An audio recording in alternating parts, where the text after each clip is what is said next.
And that will conclude our public participation.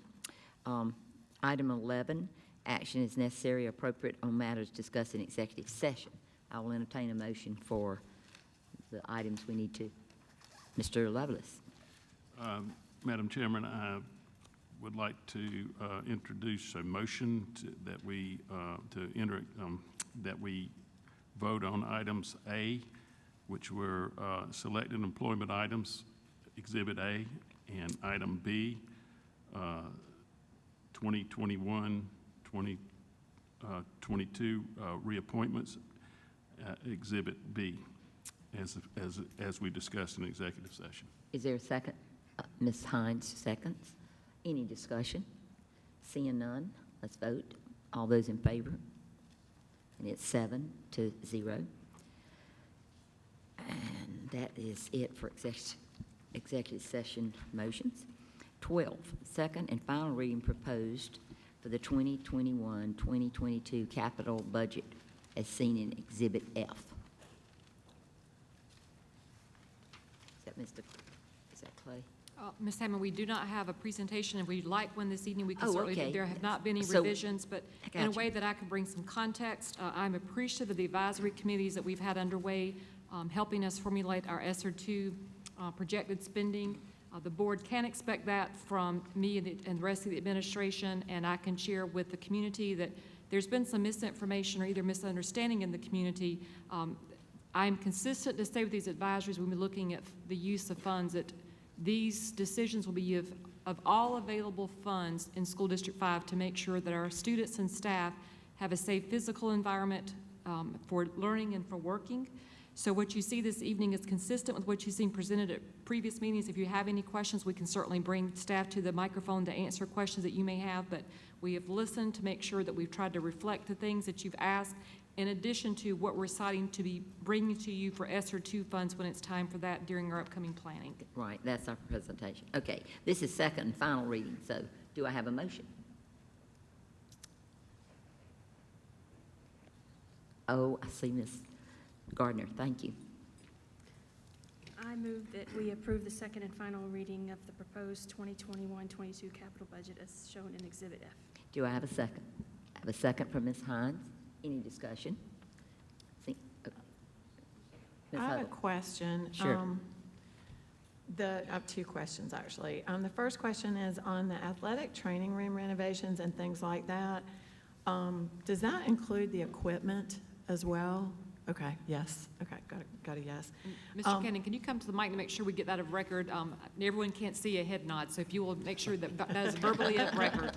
Mr. Cannon. Yes, it does. Okay. It does include new training equipment. I saw your head. And Mr. Biedenbow. And I had one other question. Last time when we met, you said that I believe Thompson Turner is doing those. Correct. And we got a copy of the contract, and I couldn't find a term in it, but it had a list of items. I think the contract was back in July of 2018. But it had a list of items that was like 2 pages long, and we're now into items that are not on that, which I'm assuming is fine. But I did notice it said other miscellaneous construction and repair requirements through August 15th, 2021. I'm assuming we're okay because these need to be done by the time kids come back to school anyway? That's correct. These projects Okay. will be done prior to school in the fall. Okay. So for next year, at some point, we will need to enter into a new contract or an addendum or something? That's right. So we do, I think part of that contract, there is an option to renew, extend for 1 year, for up to 2 more years. So it could be extended up to a maximum of 5 years, but that's something we have to discuss as a staff. Do we want to keep this delivery, or would we want to look at an alternate delivery method? Okay. Is that something that would come before the board, an Yes. extension? Okay. Yes. Thank you. Thank you, Ms. Huddle. Any other questions? Mr. Lovelace? I'm going to read the statement. While I just, at the last board meeting, I found out that we had a contract with Thompson Turner Construction, which I did not know. Okay, and I'm going to say, while I don't believe I have a conflict, out of abundance of caution, I will abstain from voting to avoid even the hint of that issue. But I went back and looked in our procurement code, section 3310, it talks about indefinite term contracts. And I'm going to read this to you.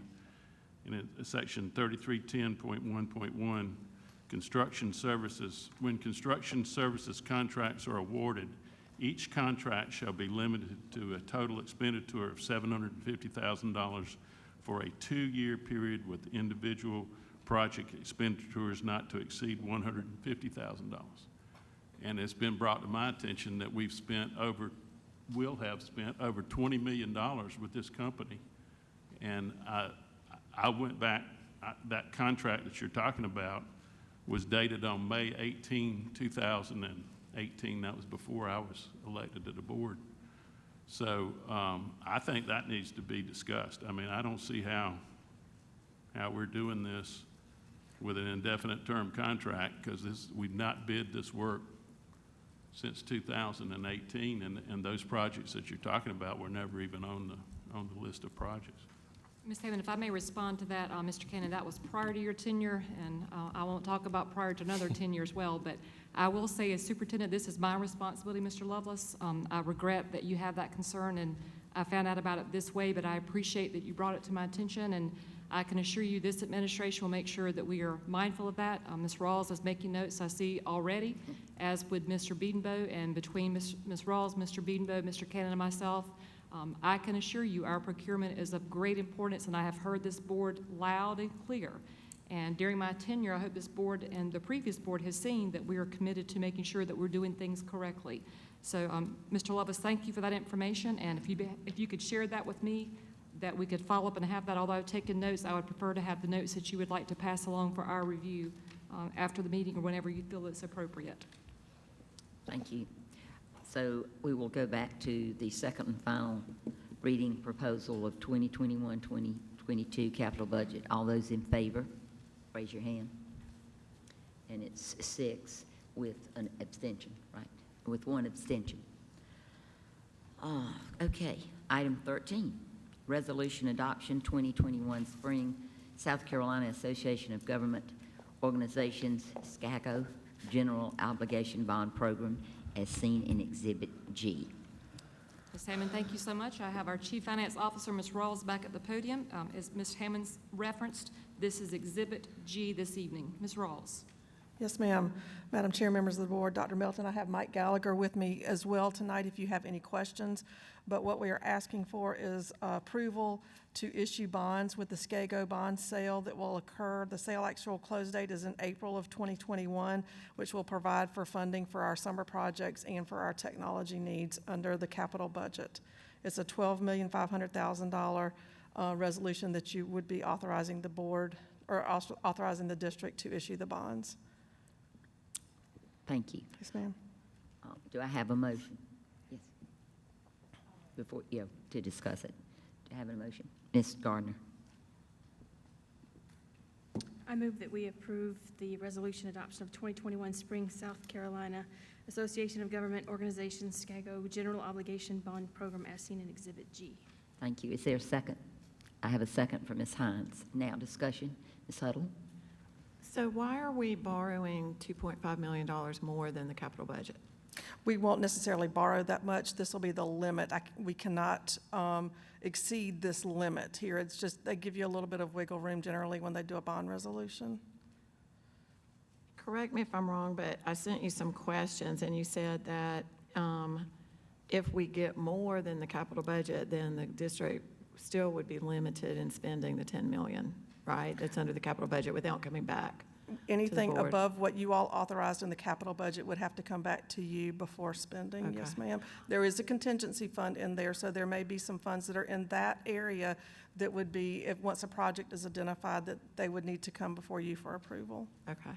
I mean, I've just got some concerns because I think last year we only borrowed $10 million. So I'm concerned that we're borrowing 2.5 extra. Doesn't look like we need it based on the fund balances. So it's just going to be extra insurance and extra issue cost to go And there higher. again, we're not going to borrow the 12.5 million. We are slated to, at the 10 million, I'm correct, Mike?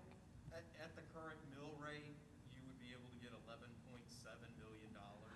Okay, that's exactly why I'm asking, because if we don't need the money, why would we get extra money without Why wouldn't we lower the millage to our taxpayers? Mr. Gallagher, if I could get you to come to this microphone, that would allow both you and Ms. Rawls to answer questions without having to share a podium necessarily. And since you were in the audience and answered that, to make sure that we've captured that of record, if you could respond to that first answer again that Ms. Huddle asked. Under the current mill target, you would be able to borrow up to $11.7 million. But if we lowered it, if we only borrowed $10 million, we could actually lower the millage, correct? Yes, ma'am. Okay. That's a big concern for me. I don't think we need more than $10 million. Our budget's $10 million. So I think it's the right thing to do to give the taxpayers a break. We don't need the money. I'll just lay that out there for the rest of the board. I also have a question. I was looking through Richland's, Richland 1, I think it was, no, Richland 2, and they did not designate a bond issuer like we did. They actually had a phrase in there that they would get the bond from whoever gave us the lowest issue cost with the best interest rate. So I'm wondering why we're selecting a specific firm versus doing that. This will be sold on a competitive basis to the lowest bidder on the 23rd of next month. Well, I meant, and I apologize if I don't pronounce this right, but Skago? Skago? Correct. Theirs does What not. that is a consolidated offering where multiple school districts across the state all pool their bond issue together, sell it at the same time. They'll be able to access the capital markets at a cheaper rate with the lower cost of issuance. But not all school districts use Skago, correct? Like Richland 2's does not mention it, their last bond. Their last bond was a much larger bond issue, and it wasn't a one-year transaction. This is specifically Okay. modeled as 1 year. But we don't have to use Skago, right? No, ma'am. It would cost, it could possibly cost more if we did not use SCAGO. But The if we issuance cost would- put it out there as the best price, we could end up using Skago, but if there was somebody that was a better price, we could use them too, right? Yes, ma'am. Okay. But now this resolution specifically does reference issuing through SCAGO, so it would have to be modified. Y'all, this is Franny Heiser. I'm a voice with some, coming to y'all, but I've been watching remotely and thought I should maybe step in that we can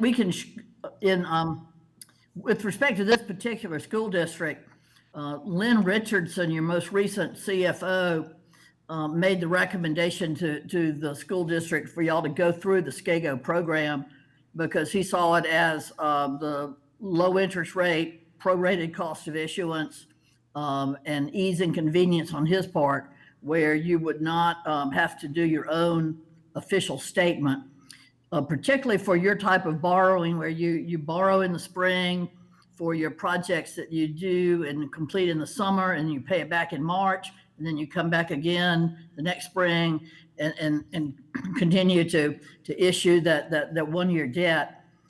We can show and certainly give y'all estimates that I think would give the full board very much comfort that SCAGO is going to be the most cost-effective way to issue this debt.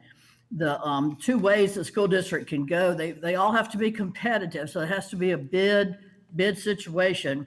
You could bid this transaction out to a bank, or you would send the RFP to banks and have banks bring their their bids in on a given day, or you would get a bond rating, issue a POS, be in the public market, and have a competitive sale where the underwriting company that put in the lowest bid would be the winner. We have found over the years, this is not unique to Lexington 5, but in general, that for this short-term debt, if a school district uses the bank route, they save on some costs of issuance. In particular, you do not need a POS and you do not need a rating fee, but the interest rates are materially higher from a bank. And if you go alone on a $12 million transaction with a rating and a POS, you will get very, very low interest rates. Like, interest rates that in this last year could have been as low as like 0.1 or 0.15. So you get a very low interest rate, but you have expended more in your cost of issuance. And so pretty uniformly, any school district that that needs an annual debt like this, or you borrow it, pay it back, borrow it, pay it back, participating in SCAGO has, over the years, saved a significant amount of money. And Mike, I know your firm works for some other districts that don't use SCAGO, and every year it costs them more money. And there are different reasons why a school district might not use SCAGO, but I know that Lynn Richardson was certainly very comfortable with school district participating in the program. And I might ask, from what Ms. Heiser has said, Ms. Rawls, since you've come from another district recently, are you of that same opinion as Ms. Heiser? About This will it? be my first experience using SCAGO. Okay, We did, in Lexington too, they use bank loans and pay cost efficiency. They do not do a POS, they just use the bank loans. okay, thank you. I was just going to draw from your experience. And for clarification, Ms. Rawls, you brought this forth this evening as your recommendation Yes, ma'am. with consideration from Mr. Gallagher and Ms. Heiser. So this is not something that's continue on out of respect of previous administration. Based on your analysis, you are comfortable with this recommendation as it stands? Yes, ma'am, based on I asked them in addition, what would be the reason to go with SCAGO? And it was because this would be at a lower cost to the district. So my goal always is to get as much as we can for our money. And if I heard you right answering Ms. Huddle, we don't necessarily have to, we may only end up borrowing $10 million. Right now, we are slated for 11.7 million, if I'm not mistaken. I can tell you from my experience, I would recommend doing what we can to maintain an even debt service rate. That seems to have gone well for my colleagues that I've talked to about it in the past for other districts. You saw the capital budget, the 5-year plan was to possibly look at raising the capital budget limits in the future. And I think that if you see a dip and then an increase and a dip and an increase, I think it causes problems for taxpayers. That's just my opinion about it. Thank you. Mr. Lovelace?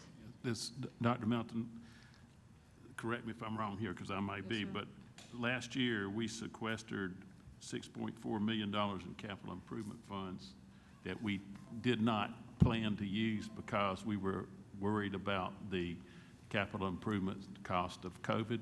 Yes, sir. And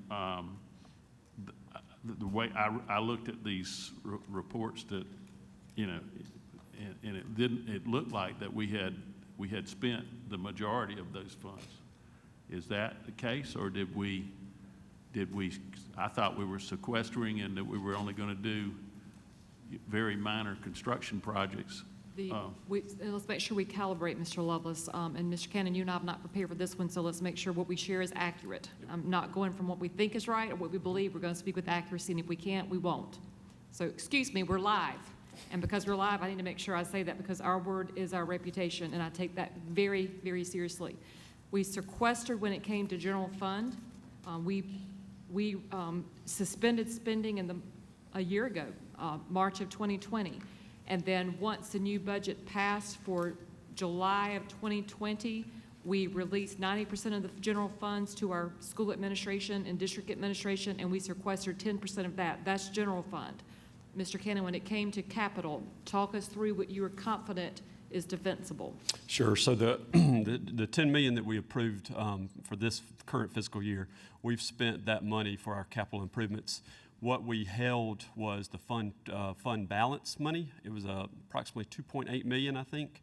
We held a good majority of that, that we've kind of carried that balance through to this point. So I think that's what you're probably thinking about, Mr. Lovelace, is that fund balance money that the board approved to be allocated toward capital. That's kind of what we hit the pause on. And then with fund balance, we were within policy, but we were on the high end of policy. So Ms. Rawls, I know you've been preparing for that. And then we did bring the recommendation to the board in December of 2020, if I'm not, or November 2020, December, a recommendation of the administration to the board for $1,000 appreciation bonus. Are you confident to speak through those pieces, Ms. Rawls? Yes, ma'am. There was, and I think if you look at your financial reports, there's one of the asterisks at the bottom that mentions that 2.8 million. And so that 2.8 million was set aside in a fund balance for future capital needs. That money like I said, was set aside and earmarked for an assigned fund balance, basically for those, for capital needs in the future. Mr. Levis, did that answer what, I just wanted to know, did the $2.8 million go back into the general fund, or did it stay in an account? So in other words, to Ms. Huddle's point, if we're borrowing 12.5 million and we have 2.8 million sitting in a separate fund, that's 15 million, $300,000 roughly, right? So to her point, is borrowing $10 million even necessary? Okay, if that money, if that 2.8 million is sitting in a separate account, but to be spent on capital improvements. and Ms. Rawls, I don't know what you can answer this evening. We, of course, have a budget workshop coming up with the board in the next couple of weeks where we can certainly make sure that's addressed. Yes, ma'am. But for the conversation this evening, what of that might you answer, whether it's policy-related or how funds, and Mr. Gallagher, that may be something you'd like to weigh in on as well. What would you like to respond as far as funding categories and how funding categories are permissible for the expenditures of district operations? I can tell you, for me, I still am recommending that we move forward with this capital budget and with this bond resolution as we had planned. 2.8 million is a lot of money, but you know, when you're starting to look at capital needs, 2.8 million goes really quickly, and we don't want something to come up, and that somewhat is our rainy day fund for capital needs. And you don't want something to come up and you don't have that funding necessary to make those capital needs when something unforeseen arises. I think that it's still based on the plan that Mr. Cannon and Mr. Biedenbow have put in place. I would still recommend issuing the bonds with SCAGO in April.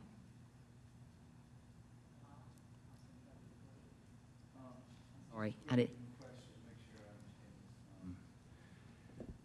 Did I hear the 2.8 million was going to come out of our general fund balance? It was left over, it was every year in June 30th, they analyze the fund balance, and it was more than the 15 to 18% as is mandated in policy. And so when it was more than that 18%, some of the funds were dedicated to do the employee appreciation balance, and some of the funds were assigned for future capital needs. But since we sequestered that and didn't spend it, it's just still part of fund balance today. Yes, sir. So it's not really earmarked for anything. It's just fund. It would still be assigned fund balance based on your vote as the governing body of the district. It's not unassigned fund balance. You would have to vote to use it for other purposes. Other purposes than capital, or just other purposes? Other in general? purposes of any nature that you all decided as a board. It is your vote assigned it, and your vote can reassign it. So did the sequestering go away, or is it still sitting there assigned? It's still sitting there assigned. Okay, so it's just unspent, but it's still fund balance. Yes, It's sir. a portion of fund balance. Yes, And sir. fund balance, we rarely dip into it because it is there for emergencies, and whether Correct. we called it capital last year or we called it general fund this year, we voted. I mean, I've been on this board where we've had the state run short on funding, and we have to stop and have a special vote to fund $6 million in salaries. That came Yes, out of sir. fund balance. And those are the kind of things we can't anticipate. Exactly. It's beyond our control, and that's always why you have fund balance, is for things that you really can't anticipate. So Yes, sir.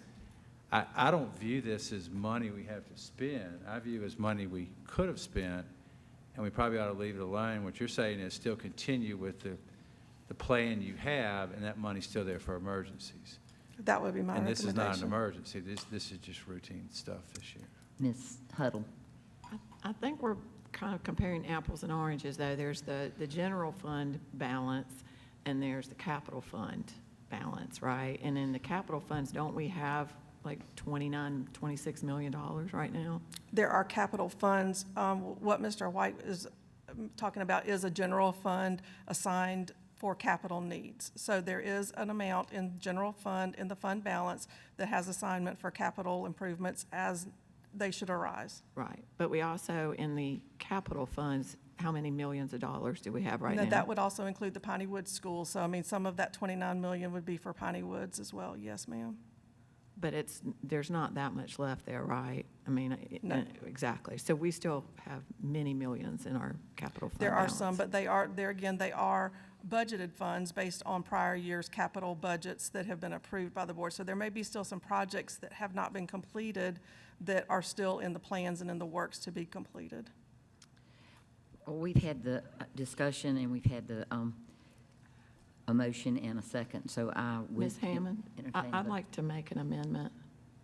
All right, Okay, I move to amend the resolution to authorize the issuance and sale of bonds to change the amount from $12.5 million to $10 million. do I have a second? Ms. Gardner seconds. Is there a discussion to the amendment? Well, I'd just like to explain that I think we have plenty of money in our capital fund, and this has been a tough year for our taxpayers, and I don't think we should take money that we don't need, and if that means lowering the millage rate just a little bit, I understand that that means it goes down, it might go back up, but I think you earn the trust of the public when you don't borrow more money than you need, and then when you do need it, they're going to trust you. So that's just where I'm coming from. I don't think we need to borrow money we don't need and spend money on interest and issuance cost above what we need. Any other statement? Ms. Hines? I have a question about that. My question is, if we lower that issuance rate, how does that affect our future credit rating and borrowing power? Or does it? It won't have any impact Okay. on your credit rating. These bonds will be outstanding until March of 2022, and then they'll be retired. I mean, what you'll see is their levy will go down for the next tax bill that goes out, and then you'll look at what your needs are next year and then determine where that levy would be the following year. Okay. And my other question is, I feel like I haven't heard the answer to why we are voting for a $12.5 million issuance, and we're only going to ask for 11.7, and what is that difference in that $1.7 million between the $10 million amount, the $11.7 million amount, and why we're asking for 12.5? That may seem like a silly question, but I haven't heard that direct answer. Ms. Heiser, do you want to answer that question? Yeah, I'll be glad to. And, Mike Gallagher also may have a comment, but the, in the past, and obviously it's a policy decision for the board to make, and so these are all good questions. But in the past, the goal has been to borrow the maximum amount that could be borrowed under the millage target. And I think I know that the support for that, the theory for that was that there are an unending list of capital needs, and that there is never really a time when you don't need more capital. And so the idea was that we would have a millage target established, or that the board was comfortable with, and Mike Gallagher, as financial advisor, would do his best to size the bond issue to be very close to that millage cap, but not go over it.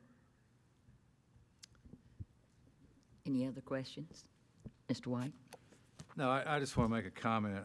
I've been on this board before where we lowered taxes, and you don't hear anything from anybody. You might hear one or two people, but when you go back to raise them again, you're going to hear from a lot of people. And that's the whole theory. I think y'all are saying have consistency.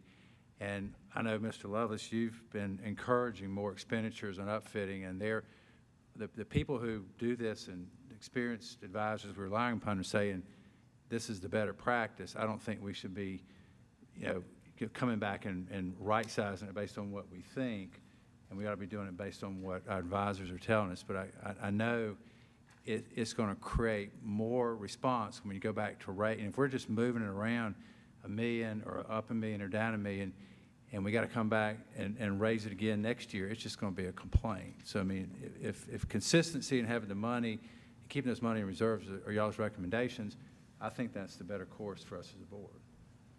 And Ms. Hammond, may I ask Mr. Cannon to come back to the podium?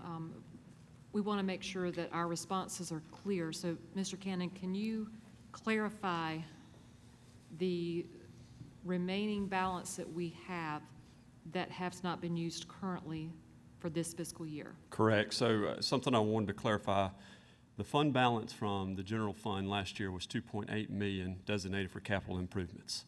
We've spent about 1.5 million of that. We did a little over $500,000 in playground repairs. We did about 400,000 in floor replacements. This was all early last summer, right after the fund balance vote was taken home by the board. So I wanted the board to be clear. We've got about 1.3 million plus or minus of the fund balance transfer money left. I just wanted to clarify that so y'all didn't think we had 2.8 sitting out there that we've not touched. Ms. Huddle? I'd just like to make two final points. One is, we still have millions in our capital, so that fund balance was just left over from operating. It doesn't count what we've already got in our capital fund balance. And I understand Mr. White's concern with consistency, but how come we're never concerned about consistency when we're raising it? You know, we raised the millage to build the new elementary school. So it just bothers me that we're all about consistency, but we don't care when we raise it. I think we shouldn't ask the public for money we don't need. Ms. Gardner, because she had, and Mr. Hogan, I'll give it to you. Well, yeah, I'm sorry, they haven't had a chance. Well, and I guess I need a memory, someone needs to remind me about what year we did this, but we did raise the millage for 3 years to pay for the Piney Woods Elementary. When will that particular bond be paid off? And won't it kind of coincide, won't it fall off at the same time that we may or may not need to raise to go back to our regular 10 million? It falls off next year. So it might be a So- wash. No, people won't recognize. You may not go back to 52, 54 mils after the 3 years that it was projected to be at 75.4. You would come back to, could be some number higher. I know looking at your 5-year capital budget, that after the following year, you were looking at, instead of $10 million a year, you were looking at $15 million a year. And so that was something that, doesn't necessarily fit into the 52.5 mil model. And Mr. Hogan, did that answer you, Ms. Gardner? Okay, Mr. Hogan? Yeah, Mr. Rawls, this question you might be able to answer or not. Is there a way you can quantify the cost of issuing, say, 11.7 versus 10 million? Right, I understand there's a cost associated with selling these bonds. It'd be nominal. Okay. It'll be a nominal amount. Did we have an answer? I didn't hear. It will be a nominal amount. A nominal. In other Nominal words, such as, I Mr. mean, White. in The context. difference, the way the SCAGO GEO program works is the fees for our firm and for Burr Foreman are capped, and you would be right at the cap on it, so anything above that, you wouldn't go any higher. You would have your prorational share of ratings, so it depends on how many other participants are in the program and what the size is. And so the rating fee is based on it, so you would have a savings of, a very small amount on the rating fee. Let me clarify, Mr. Hogan. Was your question answered? Because I wanted to clarify. Can I piggyback that, Mr. Lovelace, before? In other words, if the 11.7 million is what it is right now, that we really be borrowing, and if it was 1.7 million less, as in your amendment to 10, you're saying the savings is minimal? Yes, ma'am. The savings on cost of issuance would be minimal. The cost of issuance. Yes, Okay, ma'am. I got you. All right. Yeah, then, I got you. Okay. Mr. Love, Oh, I'm sorry. You want to, did you finish? I want you, okay. sure. Go ahead. I would just want to clarify, Mr. White was right, that I do and would like to see more money put into maintenance in our older schools. But I want to see it, if the administration wants to ask for it like that, I would like to see them come forward with, with a $12.5 million request you know, to discuss. You know, the issuance cost is not the thing, it's the interest rate will we be paying on those bonds.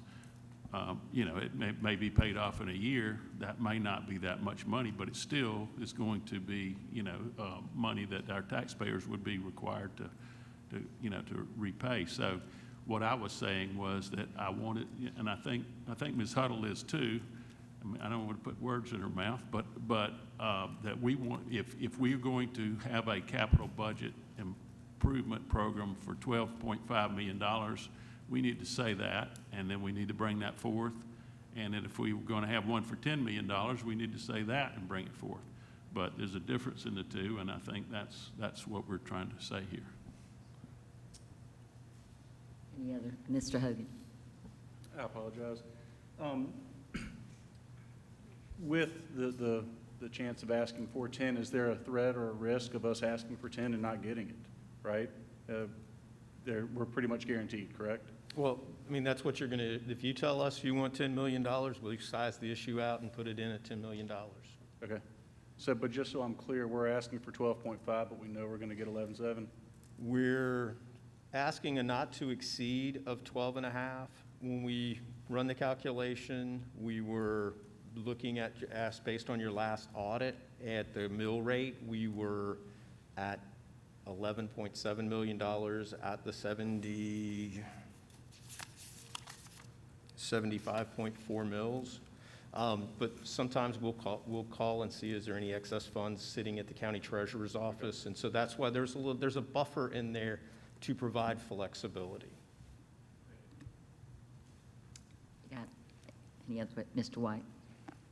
So help me understand the buffer, and if the board votes to take away the buffer, what does that mean? I mean, it sounds like the cost of, I mean, are we actually going to fund 12.5 million or just 11.7? 11.7. 11.7 is what we have scheduled for you right now. If you want 10, we'll put 10 in. We sized it out based on the mill target, and then what we do is put a small buffer in. That way, if it comes up and there's, you know, $12 million and we approved 11.7, we don't have time to come back to the board and say, can we get approval to go up to $12 million or 12.5? But we're not necessarily going to borrow it all. We're going to borrow what we need. Correct. So this is just a flexibility. It gives us flexibility to not have to come back and say, you know, we It's a not we to need a little. exceed. It's an upper So limit. not to exceed means if we don't borrow it, we don't pay interest, so there's no extra interest cost. And you're saying the issuance costs are nominal, so this is just to keep us from messing y'all up, where you got to come back and ask us to do something else, or you dip into fund balance to pay a shortage? Is that why you got the We don't have, buffer? because of the date of the sale, we don't have time to come back to another board meeting. So this just gives us the authority. They're again, not saying that we're going to go put an issuance out for 12.5 million. It gives us the authority not to exceed 12.5 million. I understand that, but my point is, let's say this thing gets reduced to 10 million, and then you find out you really needed the 11 million or whatever, and you can't come back and do another sale. Correct. So you got to find that Well, extra $1 million somewhere else. We could come back and do another sale. We just have to do another resolution and another sale and more issuance costs. Or come out of fund balance. Or come out of fund Or don't balance. spend the money. Or don't spend the money. So this is just prudence, and it's a buffer that doesn't have to get used. Okay. Yes, sir. This is very typical, the way this is written, the bond resolution, that it's always a little bit more just in case of what may happen in the year. Ms. Rawls, so the 12 million that you come up with to sort of, in your mind, be the buffer, and we've spent 10 million before, do you feel it's from what you know we need, you need this to have as a buffer? Do you feel strongly about that? I don't feel strongly either way. There again, I recommend the resolution as it's written. If you all would feel more comfortable with 10, then it's 10. That, you know, like I said, this is typical. Based on this being for the SCAGO issuance, if the board were to decide, and correct me if I'm wrong, Mike, if the board decided they wanted to participate in the fall program, they could still issue off of this resolution without having to come back again. So if we issued 10 with the spring SCAGO program, you would still have $2.5 million that you have authorized the district to issue bonds under for the fall program. If you don't want to, we can do 10 for the spring, and that's what we'll do. And if you decide to do the fall later, we do another resolution. Ms. Hammond, if I may intervene there. Yes, ma'am. The recommendation Ms. Rawls is bringing is on behalf of the administration, consistent with previous work. Mr. Gallagher, Ms. Heiser, and I don't know that we said Ms. Heiser's title, so Ms. Rawls, if you could make sure for the record, Ms. Heiser's, Franny's responsibilities so that our new board members can get to know her in her professional capacity. She is our bond attorney. Her office prepared this resolution for you. So we've been consistent with how we've worked on things recently. As Ms. Rawls said, if the board decides to adjust and not do the 12.5 that we're recommending, then we'll make the adjustments. We, of course, are concerned about all capital needs, and it isn't about the age of the facility, it's about the environment and the needs that we've identified. And then, of course, it's been mentioned already this evening, the experience of COVID, we've identified new areas of needs that we have, and we have a shorter summer this summer. So the volume of products and projects that we can take upon are very important for the well-being and the operations of our schools and our sites for our employees and our students. Okay. Ms. Hammond, this is Franny. If I could please make one comment. I hope I'm not overreaching, but because of the discussion and the fact that there are clearly some on the board that think that $10 million is an appropriate or the appropriate number. Others might be comfortable with the 11.7. I think it would be helpful for all of us to have guidance about the policy decision of the majority of the board. So, for example, if the amendment passes, then we know the number is $10 million, and that's what will be issued on behalf of the school district. If that amendment fails, you still have the 12.5, but the plan would be to issue 11.7 and not 12.5. So I just wanted to clarify that so that we are the folks that are the implementers of your decision, that we have clarity as to what you are directing us to do on your behalf. Okay, that it's really will be 11.7. That's your point. Yes, ma'am. Gotcha. Ms. Hines? Or whatever number y'all decide. I mean, we're just the worker bees, and y'all just tell us what to do, and we'll get it done for you. Thank you, Ms. Heisman. Ms. Hines? Do you know how much the millage rate would actually be affected if we issued $10 million versus 11.7? Like, what are we looking at here? Is there a way to know or an estimate of what we're talking about? Do you have the mill value? I don't know off the top of my head. We did not come prepared for that. Ms. Blackburn has my apologies for that, but in my fears, if we follow up to get that back with you, we'll miss this window of time. So, Ms. Hammond, we'll defer to you for any further questions or called vote. I think we need to call for the question, but you had your hand up before she began to speak. Do you have one? Is it your motion? Yeah, I just wanted to clarify. We're not saying we need 12.5 or 11.7. We're saying this amount was derived because it would keep the millage at the existing rate, correct? Yes, ma'am. Thank you. Okay. Well, let's vote on Ms. Huddle's amendment to the original motion to change the amount to $10 million. All those in favor, raise your hand. All those opposed? 4-3. So the amendment passes. Now, since that passed, we don't go back to the original, correct? It amended. We still have to do it as amended. Okay, you have to, all right, you want to do that, Ms. Huddle? I move that we adopt the bond resolution for 2021 Spring South Carolina Association of Government Organizations General Obligation Bonds as amended at $10 million. All those in favor? Did we get a second? No, we did not get a second. Back up, back up. I need a second. Ms. Hines seconds. All those in favor? And that's 7-0.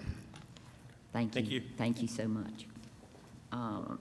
Item 14, implementation process 2020-2021 step increase for District 5 staff, as seen in Exhibit H. This is an exciting, positive move. And Ms. Hammond is, and I think next time I'll have Ms. Rawls' stool at the podium so that she doesn't have to keep coming back and forth to the podium.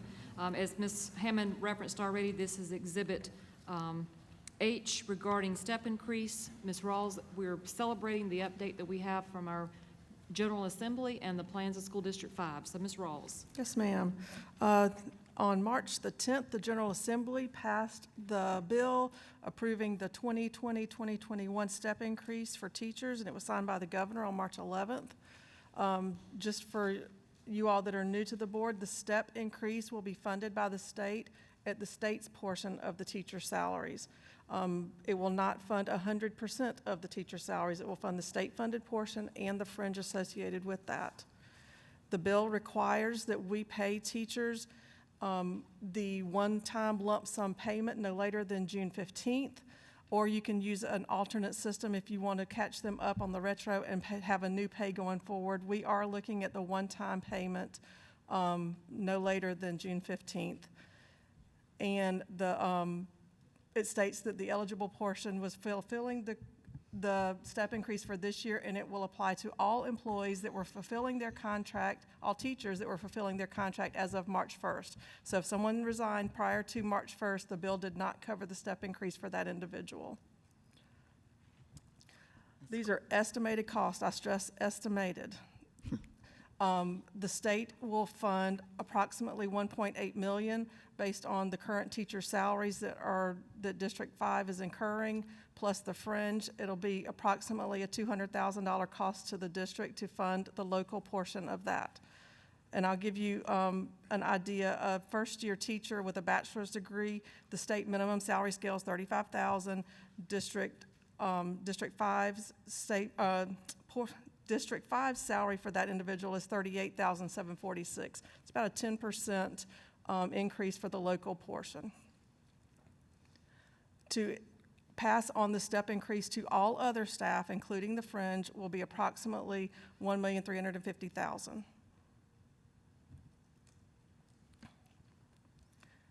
And that is the information as presented, and it would be, do you want to do the recommendation?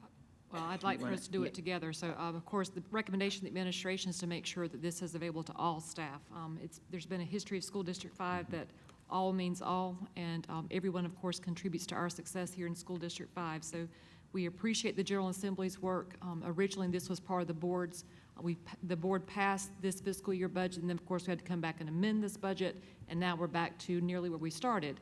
And there will be a burden placed upon our payroll department to catch this up, and I'm sure there'll be a variety of questions from those that are affected by this decision. So I ask that there be a pause on communication so that our staff can hear directly from us instead of speculation and curiosity. Ms. Hammond, there's likely questions among the board, but Ms. Rawls, anything for the recommendation that you'd like to add that I've overlooked? No, ma'am, we just recommend that all staff be considered for the step increase. And I'd like to speak to that. I know as a teacher that we could not teach without the staff, and I certainly agree with your recommendation that it should go to all employees, because it takes a village to teach these kids. Do I have a motion? Yes, Mr. Lovelace. I'd like to make the motion that the implementation process of the 2021 step increase for District 5 staff as shown in Exhibit H be approved. Is there a second?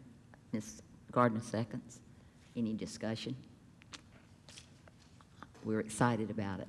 And let me see a vote for those approved on this motion, and it is 7-0. And thank you so much for that hard work. I know teachers are going to be excited, especially a lump sum. They can have a summer, they can think of something fun to spend it on this summer. 15, item 15, first reading approval of 2021-2022 board meeting schedule is seen in Exhibit I. Ms. Hammond, we have made the revisions as discussed last time. Ms. Goggins and team inserted Piney Woods Elementary, which was a recommendation of the board the last meeting. The dates are the same. That location did change, but otherwise we'll look for a response of the board this evening. All right, do I have a motion? Ms. Gardner? I move that we approve first reading of the 2021-2022 board meeting schedule as shown in Exhibit I. Do I have a second? Ms. Huddle seconds. Any discussion? I just want to say, I like that we're coming to a lot of the schools. I think that that's important, that we visit as many as we can in our meetings. So is there let's see, no discussion? Are those in favor of the schedule? And I see 7-0, so that motion passes. And next is item 16. Oh, that's it. Full review of school of choice program. Right. Seen in Exhibit J. Thank you, Ms. Hammond. I'm going to ask Dr. Harris, our Chief Planning Administration, to come to the podium for this presentation.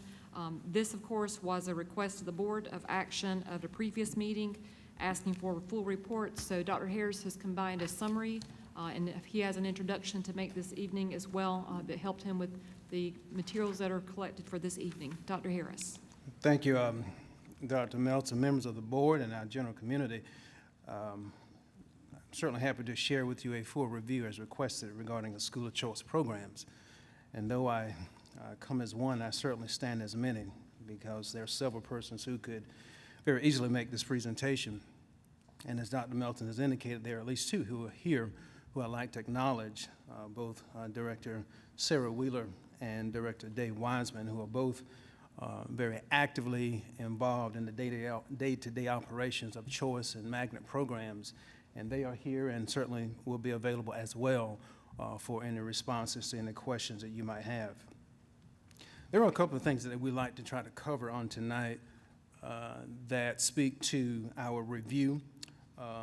We cannot talk about choice programs without addressing magnet programs. So we want to kind of give you a purpose of both of those, choice and magnet programs. We'll outline a history of choice and magnet in District 5. We'll offer data that speaks to choice and magnet programs, as well as refer to you and remind our general audience of the timeline, application, and selection process for choice and magnets.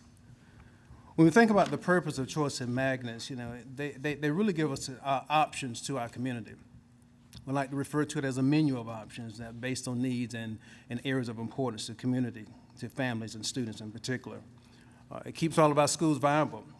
Oftentimes we refer to them as having themes or brands. Schools kind of brand themselves, making themselves attractive, and so it keeps them very viable throughout School District 5. And it allows our students to explore their various interests, as well as the fact that District 5 continues to be first in a number of different things, but among the things we are best known, I think, for our pursuit of excellence. And with that, it does align with our educational landscape. There are types of our choice and magnet programs, and I do want to pause here for a moment to simply share with you that this is really specific to District 5 students. We get that question quite a bit as to whether or not others outside of the district can participate in our programs and our offerings, and it is specific to District 5 students only. When we think of school of choice programs, that's really based on those areas of those schools that participate in school of choice based on available space. But when we think about magnet programs, they come in three different facets. Perhaps a whole school model, which is lottery-based, and you can think in terms of Spring Hill High School, for example. There are criteria-based model where there is a selection process that's available. You can think of the STEM program at Dutch Fork High School. And then there's a school within a school model, which can be either lottery and or selection. You can think of Escalaris or programs that we have over at H.E. Corley Elementary School. So when we think about this implementation, we want to just talk a little bit about the history of District 5. We're magnets and choice, or we're not new to the game of magnet and choice. As you can see, based on the diagram that we have, as early as 2005, which we've noted, the STEM program was available at Dutch Fork High School. Irmo High School also had the IB program in 2005. 2008, Escalaris at Harbison West Elementary. 2008, again, we had LEAP over at Leap Park Elementary, and in 12, H.E. Corley began the Leader in Me at that particular school. Following that, very shortly thereafter, in 2013, we received a pretty significant grant, federal grant, that allowed us to look at what we consider project access schools. There are 5 schools that fall within that window, and these were grant funds over a period of 5 years, and we were very, very fortunate as we utilized those funds and brought those schools on board with our magnet programs, that in 2017, there was a second round, yet another grant, a second wave of grants called Discover 5, which is currently in place, and that currently serves 4 different programs. I am here at Irmo Middle School. Was implemented here in 2018, and we also had the bridge over to Escalares. This is Escalares at Irmo High School, International School for the Arts. As we think about that pathway for Escalares, and we're talking about application through ideally graduation, those numbers here just kind of refer to that. So I highlight some of that. I won't read all of that, but I'll highlight that. That there is the application process whereby students who are grades 2 through 5, any student can apply grades 2 through 5. And however, following academic test scores and aptitude achievements, students certainly will qualify to participate in Escalares there at Harbison West Elementary School. Again, grades 2 through 5, there's the Escalares Academy at Harbison West, and this is the full-day magnet. And it does give an opportunity for students to involve themselves and utilize hands-on equations and critical thinking and document-based questions that really help guide their instruction and certainly guide their learning opportunities. Again, I spoke of a bridge here at Irmo Middle School from Harbison West to Irmo Middle, beginning grade 6, which we implemented about 4, maybe 5 years ago now, here in grade 6, where there is an I Am Escalares that's really based on a curriculum beyond the honors program for those participating students, where they get to explore world, as you can see and look around the cafeteria today, just world inclusion, world opportunities. That bridge extends over to just down the street to Irmo High School, and this is Escalares, grades 9 through 10, where this is for those students who are honors in AP, where they get to enrich their skills in research, writing, mathematics, and understanding the scientific inquiry, as well as learning more about diversity and intercultural understanding. And part 2 of that is in the grades 11, specifically students grades 11 and 12, is the International Baccalaureate, where there's a 2-part where students are either participating in the IB career-related or the IB diploma track there at Irmo High School. So we said something about the timeline. So I'm just going to highlight this a bit, and it begins with our Magnet Fair. That's the season in which we begin our Magnet and Choice opportunities in District 5, and there you have the date of November 12th. That was the first of 2 Magnet Fairs. The second was in January, and certainly happy to report again by way of reminder that even in November there were well over 600 visits, though we had to do it virtually this year. 600 visits of persons who participated in November, and then again another 300 or more in January during those Magnet Fairs. We have information nights and application windows. So pause there for looking at the application windows of our Escalares Academy, November 12th through December 13th. Those were this year's dates. Our secondary criteria-based programs, such as STEM, as I referred to earlier, and then, of course, the Choice and Magnet open in early January, mid-January, and close in toward the end of January. We have notification emails whereby offers are made to families who have been approved based on criteria-based programs or the Choice and Magnet programs. And then there's an acceptance window. All of this is very, very critical in terms of a structure and a process. There's an acceptance window as well as a closing window of opportunity where we actually there is a cutoff for being able to accept the selection or the seat in which they chose. Along with this comes, again, we talked about transportation as we introduced Mr. Wiseman. There are at least 2 opportunities where transportation is provided to Spring Hill High School through Hub. So our high schools are feeding, and there's transportation from our various high schools into Spring Hill High School in the mornings and then, of course, in the afternoons. And then because of that second wave in 2017, where we had that second wave of grant funding with Discover 5, there is some transportation available for those schools. But those really are the 2 areas in which transportation is made available in the district.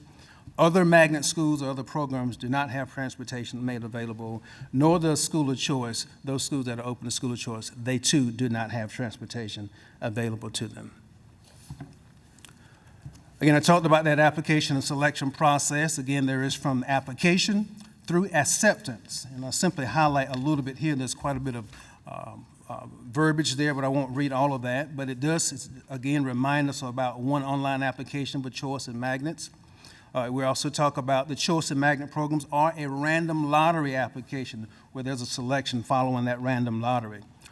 All notifications are communicated through the office of the magnet office, again, as I referred to Ms. Wheeler. And once a student has been accepted, either in a choice or a magnet program, they are there through the highest grade level. And that is something that we certainly appreciate you as a board, and certainly an earlier board that allowed us the opportunity through policy to initiate and incorporate for both choice and magnet that students are there through the highest grade level. There is no need, once that is done and once you are accepted, there is no need to reapply. You are there throughout. There is that option of employee choice and hardship that we want to make mention of, and those employees who wish for their child to attend a different school other than the one in which they are currently applying have to apply online if they're looking for a magnet. If they are looking for or interested in schools, a school of choice option, there is a policy that we have referenced here, JFBA, intra-district transfer and withdrawal, by which employees would have to qualify based on that particular policy. And there's a process and procedure that they would follow that's clearly outlined there. And then, of course, with families who are looking for enrollment in a school other than the one in which they're zoned to attend, after the window of opportunity has closed, as we have currently done and we've talked about in recent board meetings, there is the hardship process that's available after the conclusion of the window. So often perhaps you or a general community or persons who are familiar may say, how can I help? And some of the things that we oftentimes share with you is that, certainly by understanding the application and lottery process, I mean, being aware of the windows and the timelines rather, in which we just communicated. We do have a FAQ that's available that's clearly posted on our district page for families to review. And understanding that zone students to a magnet school do not need to apply. So if I live just around the corner from Seven Oaks and I don't have to apply to go to the Seven Oaks Media Magnet, I am already a part of that, so I don't have to apply for that. We encourage families to certainly to visit all of the information nights that we spoke of earlier, as well as the magnet fairs that we make available, and there are 2 each year, to certainly be well acquainted with that, to really identify the best fit for their child or children. And as we learn and we begin to share more about that information in terms of the benefits of each one of the programs, and we recognize that schools, as we talked about themes and brands, certainly distinguish themselves one from the other. We certainly encourage to refrain from choosing or recommending or acknowledging one program or one school over another. If Ms. Wheeler were here, we certainly give her credit for coining the phrase that in School District 5, we do believe that every choice is, in fact, a great choice. And so we certainly would encourage that we acknowledge and highlight all of our schools at any time we speak of choice and magnets. With that in mind, I've done a very quick and cursory review of choice and magnets. The information is made available through PowerPoint, and have given you a full review of the School of Choice program. It's certainly available for any questions or comments as I turn it back over to Superintendent Melton. Thank you, Dr. Harris. And board members, for you to know, you have a magazine at your seat this evening that is a new publication. If you notice on the back, this was funded through our MSAP grant, and as Dr. Harris shared during his presentation, we've been fortunate to receive 2 of those because of the visionary ideas of our schools seeking magnets, the research that Ms. Wheeler and Ms. Kirby, our grant writer, has done, and I think that's a great celebration of a summary of the programs in our schools. Ms. Hammond, that completes the report. I had not received any questions from board members regarding specific questions for the preparation of the full review, so we'll answer any questions that we can this evening. Thank you. Dr. Harris, I had one just wondering, do most of our students get their first choice? I mean, I know that's I'm actually going to broad ask Ms. question, but I- Wheeler to come up and answer that. Ms. Wheeler is in our magnet office as our Director of Magnet Programs. You may not have the percentage Right, just- at your fingertips, Ms. Wheeler, but the process that we use, there is a random electronic application that we've used for several years now. So the pattern historically has been how many students approximately receive their first choice.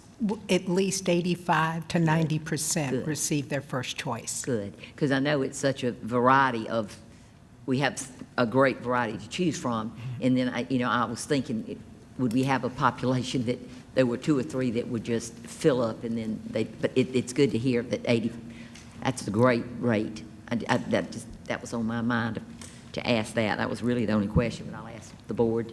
Yes, ma'am, Ms. Hines?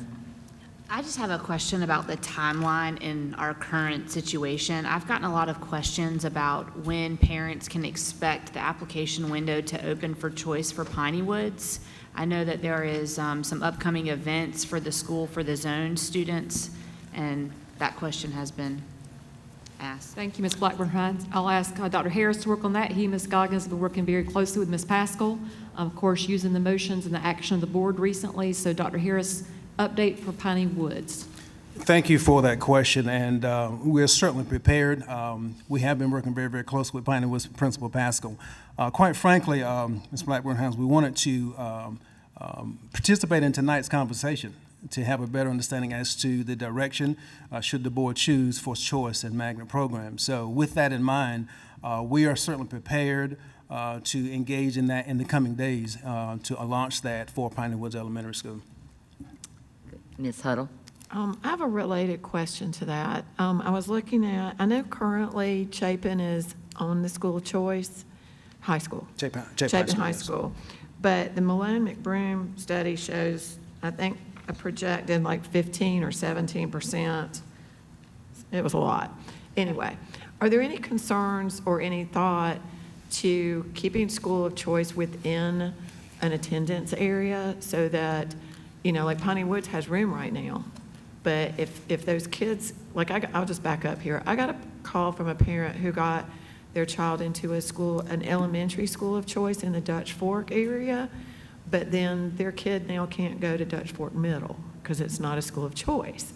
So they're having to split off from their friends. And I was wondering, do we really think about those paths ever when we're deciding choice? And if so, have we ever thought about keeping the choice within the attendance zone so that that kind of thing doesn't happen? Ms. Huddle, I'll start with that first. Dr. Harris, you may want to weigh in, and Ms. Wheeler may have interest as well.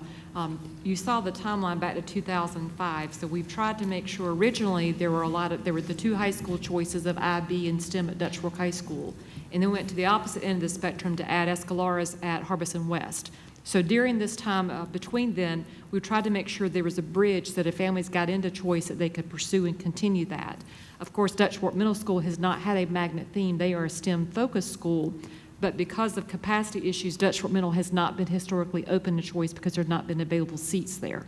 We hope that the elementary level that our students can have the opportunity to explore options to find passions. So then get to the middle level, they can pursue courses that better align with that for exploration, to develop interests, to develop career options, and of course, eventually to save parents money that their child doesn't get to higher education and change their mind several times of a potential degree they may pursue.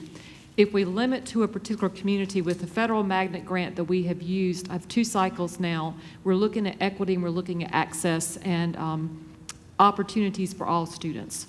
So if we keep it based upon an attendance area, we could potentially be constricting some students' choices that may have an interest or a passion they would like to pursue.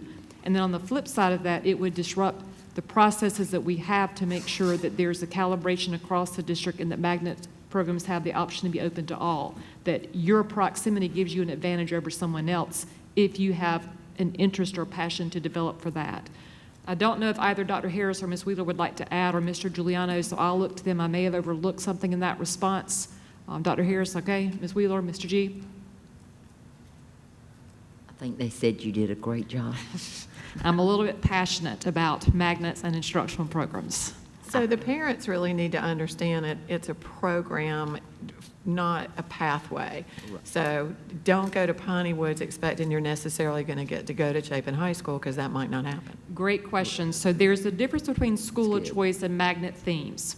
So Irma Middle School is a school of choice with a magnet theme, as an example, since we're sitting here. And I'm loving the things that are being communicated through the screens of what is happening here with Irma Middle School, Escalores, and you see that it's going into Irma High School next year. So there's school of choice, then there's magnet themes.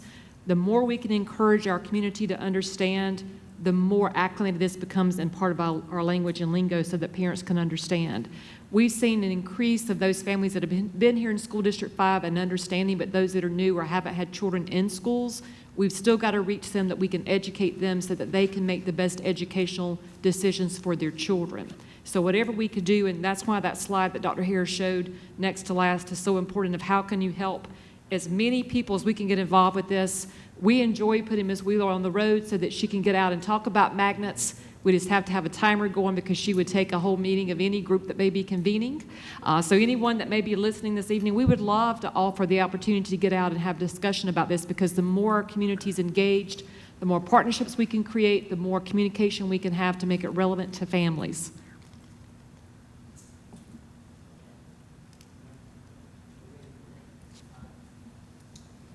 Ms. Hines?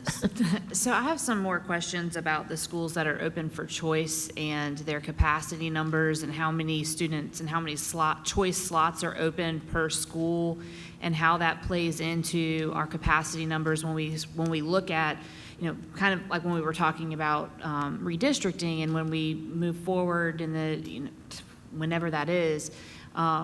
I know that one of the concerns is that Chapin High School, is starting to reach capacity. It's a school that's open for choice, and so I have no context of how many of those students are choice spots that will, be there for 4 years, and how that plays into our numbers.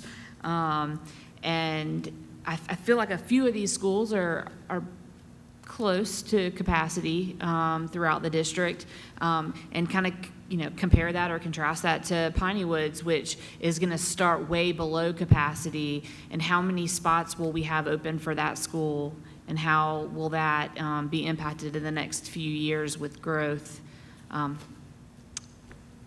So I've taken notes, Ms. Blackburn-Hines, make sure I answer those questions, and I'll look to my team if I forget anything. For the clarity of the community, choice is on an annual basis. So as we bring forth schools that are open to choice, that could change year to year. And with that change, we monitor. So Dr. Harris, Dr. Turner, and Mr. Giuliano are all three in different, all three of the departments are involved with different ways.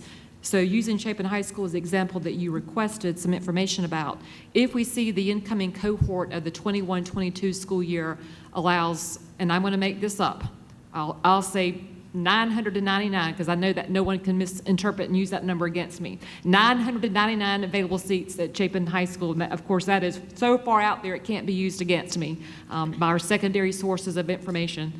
But with that, making sure that we monitor that so that next cohort of 22-23 may have a class size of 500 so that we would adjust.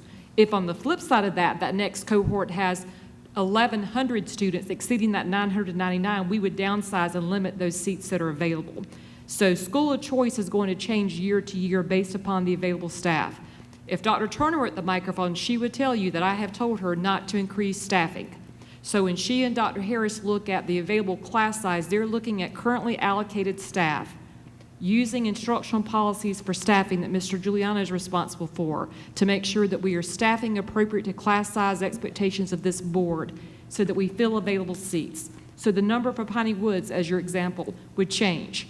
If Dr. Turner were to say to Principal Pascal, you have 10 teachers, and that is another fictitious number that's so far out there that couldn't be used against me either, that if third grade was going to have 10 teachers, and Dr. Turner did the calculations, and she and Dr. Harris and Mr. Giuliano found that we had 5 students per class, that's how many seats we would fill, not to exceed the number of students zoned. In addition to that, we make sure that we keep some space per grade or per class, depending on the level of secondary or elementary, so that if children move in, they're not going to be affected. and not be allowed to go to their home zone school. So the class size would not be that high that we would be on the risk of jeopardizing extending beyond the class size capacity per School District 5 board policy, or else we have to bring that back to you all to waive class size policy for that grade or for that school for a period of time. So we do not want to show that we're irresponsible to ask for class size waive, but if something like that would happen, we would do that. So we would not say for Chapin High School, back to that first example, that there's going to be 100 students per year. I've heard some questions from board members in previous meetings about another school, such as Irmo Elementary. We are monitoring the number, and so Dr. Harris has adjusted for the fall of 21-22 the number of students that we're allowing into Irmo Elementary because it's through the highest grade. So as we're looking ahead at those cohorts, we're going to manage that every year, so there'll be an up and down. So we can't get like it is at Spring Hill of an incoming class of 300. So part of the communication to the communities to understand Spring Hill is the school that we're saying 300 for the admission of the freshman class, but others are going to depend on the available seats based on the allocation of staffing. So capacity, I'm trying to take notes of what you asked me so I could answer questions. So with capacity, I've touched on that, but in addition to capacity for Piney Woods, looking at the exemptions. Dr. Harris and Ms. Gagas, of course, have worked to communicate that to the families affected by exemptions that may want to ask to stay at Lake Murray Elementary, ask to stay by exemptions at Chapin Elementary. How does that then impact Piney Woods?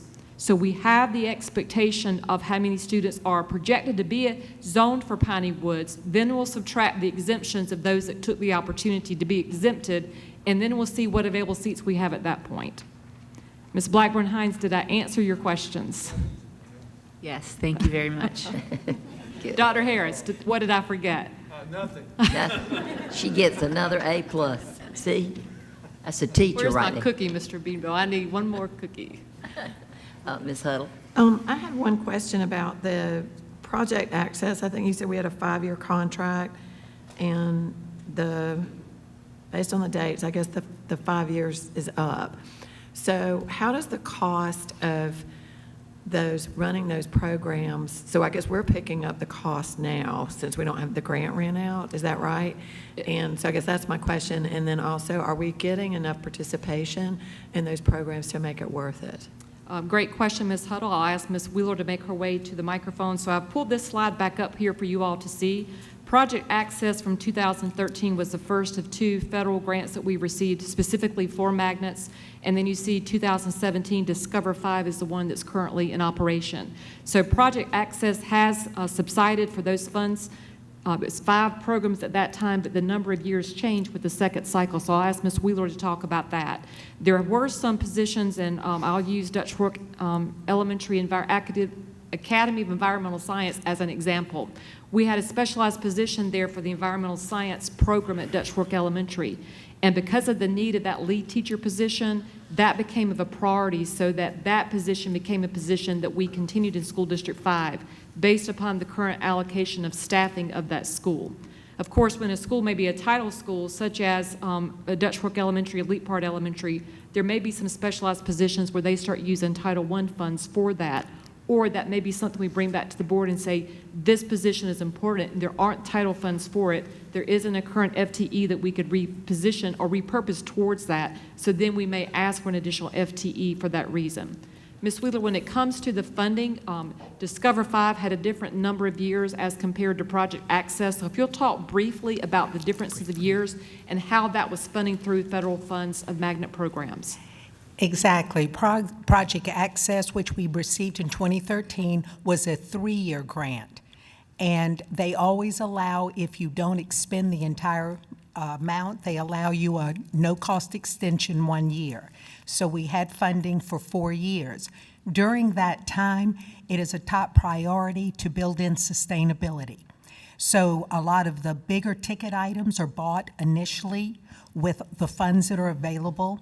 And the professional development for the specialized theme is also provided for teachers. But within those 3 years, they build capacity so that as the funding goes away, it becomes just part of the practice of school. The Discover 5 was changed to a 5-year grant. because they found that really you don't really see change within 3 years, so they moved it to a 5-year grant, and it's the same process. They allow you a no-cost extension if you don't expend all of the funds, and then two, it gives you more time to work through the sustainability so that the program can remain viable once funding has ended. So a relevant example, since we're sitting at Irma Middle School, Escalaris being one of the programs here, I am being the overall school-wide theme. How'd I do, Miss Major Murphy? No one magnet themes. Thank you. I got a thumbs up from Miss Major Murphy in the back of the room. When Irma Middle originally was one of the schools involved with Project Access, there was a program, and I won't name the program, but there was a program that we invested in for professional development to create protocols and strategies for instruction and analysis. When this grant was coming to an end, we felt like we had gotten the advantage of that training for this faculty and staff here. So that was not continued with funds once that grant subsided. But on the flip side, like the Dutch Fork Elementary situation that I described to you, we felt that position was valuable to the magnet program advancing. So that reconfiguration of that position to make sure that that lead scientist could be added. And of course, Dutch Fork Elementary was the first school in South Carolina to win the National Green Ribbon Exactly. in 2019. Is that correct? I believe 2019? you're right on that one. Let's You're- go, Ms. Hammond. you're I'm good. firing on all syllables, all cylinders tonight. She is, Syllables, she's on fire, guys. except for my word choice. Did I answer your question, Ms. Huddle? That's good, thank you. We appreciate this presentation, Dr. Harris and Ms. Wheeler. This is on action agenda. Do you need a motion on this? No, ma'am, I this was guess a it- request of the board, and so Okay. we put this it- agenda item here in response All to right. an action of the board. Thank And you. so there's no recommendation of the administration. There is a celebration. This year, as an example, Dr. Harris described the process that we used. Ms. Wheeler and team found a dynamic virtual environment that Ms. Turner actually used for a recruitment event, and other districts have followed our trailblazing into a whole new environment of Premier Virtual, and our families took advantage of it, and several board members dropped in to see that platform in action. So our staff continues to prove that we are successful in any environment, and I applaud them. Thank you so much. We appreciate that.